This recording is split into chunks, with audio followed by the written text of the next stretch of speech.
कौन सी समीक्षा बैठक? दम है नीतीश जी के छाती में, धमनियों में ताकत है, कार्रवाई कर। वही चीफ सेक्रेटरी, वही मुख्यमंत्री, वही चेहरा, वही टेबल, वही मेज, वही बिस्कुट, वही चाय।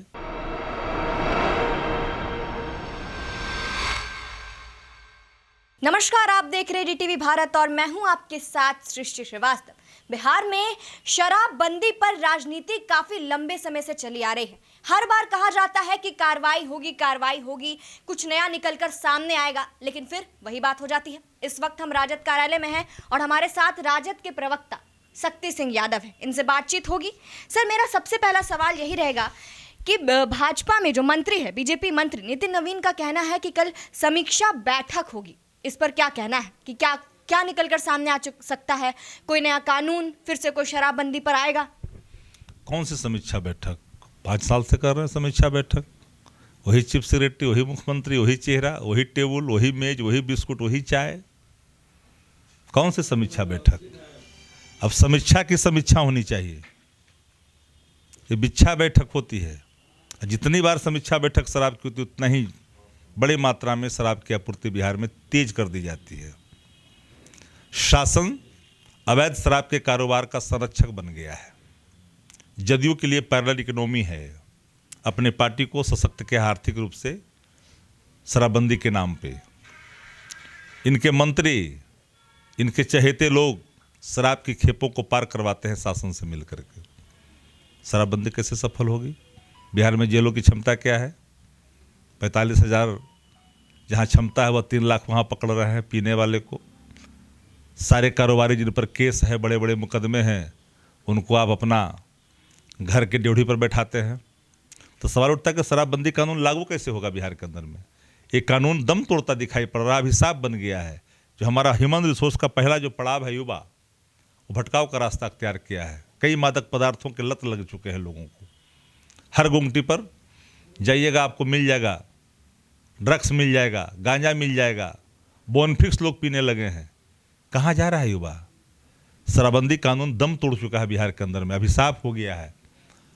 शराबबंदी कानून सशक्त होनी चाहिए थी। महागठबंधन सरकार ने इन चीज़ों को मूर्त रूप दिया था। मधुशाला नहीं पाठशाला चाहिए, राजद का कार्यक्रम था। शराब बंद हुआ, पर फलाफल क्या हुआ? गठबंधन टूटने के बाद जनादेश का अपमान करके नीतीश जी बीजेपी से मिल गए। एक शराब की पैरेलल इकोनॉमी बिहार के अंदर में खड़ा कर लिया इन्होंने। मतलब जब तक राजद के साथ थे तब तक शराबबंदी चला था, फिर नीतीश जी भाजपा के साथ चले गए तो शराब बेचने लगे। तो आप देख लीजिए आपूर्ति के जो आंकड़े हैं, ड्राई स्टेट रहने के बावजूद भी महाराष्ट्र से अधिक शराब यहाँ आपूर्ति होती है। शक्ति जी, नितिन नवीन का कहना था कि तेजस्वी यादव अपनी पोल खुद खोल देते हैं, निकलकर हमेशा सामने आते हैं, कभी गायब हो जाते हैं। क्या चाहे उनके घर में जाकर रहे हैं? नितिन नवीन जी ने घर कुछ बनाकर रखा नहीं, इस तरह का बना करके रखे तो वहीं जाकर रहेंगे ये। नितिन नवीन जी कहते हैं तो हर हमेशा क्या चाहते हैं कि उनकी ड्योढ़ी पर जाकर बैठें क्या? हम तो कार्यक्रमों के सवाल पर हर हमेशा विपक्ष की जो सशक्त भूमिका होनी चाहिए, सकारात्मक वादा करते हैं। हर ऐसा जो सवाल सामने मौजूद है, उन सवालों पर हमारी पैनी नज़र भी रहती है। विपक्ष के पास तंत्र नहीं है। विपक्ष सकारात्मक भूमिका अदा करके, विपक्ष दर्पण होता है सत्ता का, हम आईना दिखाते हैं, चेहरा दिखता नहीं है उनको। अपना पोल तो खुद खोलते हैं सत्ता में बैठे लोग। हम तो पोल खोल ही रहे हैं उनके सारे अक्रमणता का, सारे विफलताओं का, लूट का, भ्रष्टाचार का, व्यभिचार का, अनाचार का, सामूहिक बलात्कार का, हर चीज़ों का। हम कौन ऐसा दिन है कि बिहार में सामूहिक बलात्कार नहीं हो रहे हैं? नीतीश जी तो साइकिल बंटवाते हैं। तो नीतीश जी ने कहा था ना कि शराब के पैसे आएंगे तब ना साइकिल बंटवाएंगे, पोशाक बंटवाएंगे। मोतिहारी में कहे थे, इसी शराब को ना गांव गांव तक उन्होंने फैलाया था। लत किसने लगाया? नीतीश जी ने। आज महापुरुष बन रहे हैं, बिना ज्ञान बांट रहे हैं। मानवता के बिना ज्ञान कितना खतरनाक होता है समझते हैं ना? वो नीतीश जी करते हैं। तो नीतीश जी ने बिहार को बर्बाद कर दिया, युवा को बर्बाद किया, युवतियों को बर्बाद किया, समाज को बर्बाद किया, जातीय द्वेष फैलवाया। हर वो अनैतिक आचरण जो हो सकता है, वो सारी चीज़ों को उन्होंने बिहार के अवाम पर थोपा है, जिसका दंश बिहारवासी भुगत रहे हैं। अच्छा, पप्पू यादव ने एक लिस्ट जारी की थी शराब माफियाओं की और कहा था कि विपक्ष अपना काम सही से नहीं कर पा रही है। विपक्ष पूरी तरह से सशक्त भूमिका अदा कर रही है। पेइंग पार्टी है उनका, नीतीश जी की बी टीम बन के काम करते हैं। वो किसी क्या करेंगे, खुद जानवर का जो डालकोला से पार करता वही करवाते हैं। शराब माफिया का सब वही है, होटल का वही है। देखते नहीं हैं जो उनका अतीत है, इस बात के गवाह हैं। पूर्णिया की रक्त रंजित भूमि, जिनके मांग की सिंदूर धोए गए, वो दिन कोई भूल नहीं सकता है। हर अपराधी नीतीश जी के लिए लगता है कि अच्छा हमारे लिए, वो साट लेते हैं, छाती से लगा लेते हैं। क्योंकि अपराधियों के बल पर ही नीतीश जी 2005 में सत्ता में आए थे।